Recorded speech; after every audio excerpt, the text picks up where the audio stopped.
Taking in kids like you and work with them. Floyd Patterson, Jose Torres, and he's had champions and worked with other champions.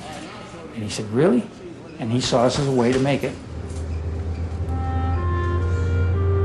So we took him down to Catskill, and we talked all the way down. He says, what's it going to be like? I said, it's the top of a police station, simple as that. We're going to work out in the gym, just like you do up here. You think I'll be all right? I said, you'll be all right, don't worry about it. So we walked in. Teddy Atlas was the trainer at the time. I said, I was maybe going to have double the jab up and slip back. Yeah, very good. We wanted to see the spirit of Mike. He's coming towards us, prospect. He was 12 years old. He was 190 pounds. We had nobody near that weight, so Bobby boxed him. He tried to be ferocious. He went after Bobby. He was very strong, and Bobby had to open up to keep him in his place from overwhelming him. And Bobby said every time he hit me, he hurt me.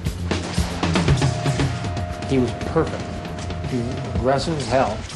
So we got ready, and we left, 20 minutes later, and I sat on the back porch. We got outside the back of the police station there. I said, guess what he said about you, punk? I says, he says, you continue down the line you're on now, you become the heavyweight champion of the world. And he hugged me. And he says, he did not. I said, he did, I'm telling you.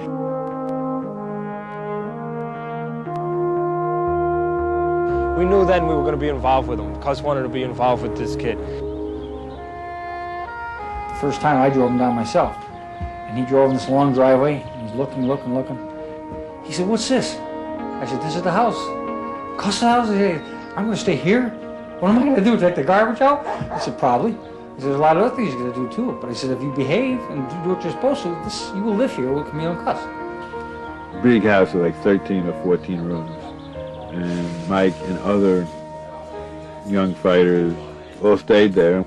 Many of them never even turned professional. It was just like a halfway house for juvenile delinquents.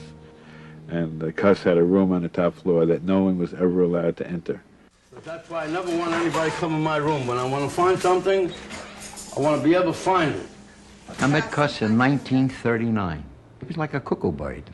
He had a terrible thing about gangsters. If he went to a restaurant, he'd have to seat himself looking over here, looking here, seated by the door, or look under the bed when he went home, or open the closet. He was half mad and half blind and all trainer, and had a head full of incredible knowledge, and had this impact on every fighter that he had ever trained. We saw it with Jose Torres, who later became the light heavyweight champion, Floyd Patterson, who became the heavyweight champion. It was almost as though he had a branding iron, and he would stamp Cus D'Amato's thought patterns or whatever on the fighter. Your mind is not in your way. Your mind is not in your way. There's something distracting you. But they got to have the initial interest. They got to have the spark there for me to fan. If there's no spark, I can't put life. I'm not a creator. What I do is discover and uncover, see? And when I uncover, the boys themselves discover qualities in themselves that didn't even know they had. Well, he had a room of his own. He slept with Frankie because he slept on the third floor, because mostly boys slept on the third floor. Television, a radio, plenty to eat. To him was like heaven. It was good, right? Boom.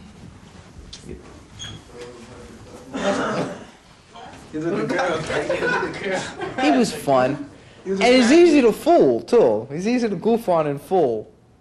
And so it made it look cute, like some big guy, you're fooling him and stuff. And he was a lovable guy in ways. He is, he was hugging people and stuff. And he needed that, too. He comes out of a boys' home. He comes to Catskill. There are people who are friendly to him. And there's no one saying, okay, I just fed you, now you're going to do this for me. You say, hey, Lenny, could you take me to the store and get me a milkshake? And, and you buy him a milkshake.